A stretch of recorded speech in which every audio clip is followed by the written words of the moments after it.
Anak ko, binilan kita ng bagong cellphone. Di ba gusto mo to? Oh, thank you po, Nay. Magagamit ko po to sa school. Nay, meron din po ba ako? Anak, sa susunod ka na lang, ha? A few moments later. Wow, bagong cellphone? Ang ganda, di ba? Pwedeng patingin? Sige ate, oh!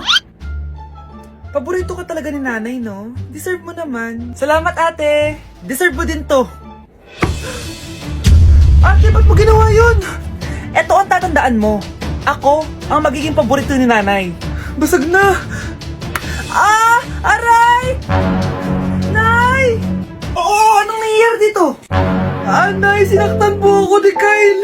Totoo ba to, Kyle? Nay, hindi po. Binasag niya nga po yung cellphone ko eh. Hindi po totoo yan, Nay. Sinungaling ka.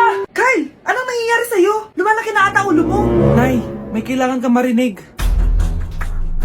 Deserve mo din to. Ate, ba't mo ginawa yun? Eto ang tatandaan mo. Ako ang magiging paborito ni nanay. Nay!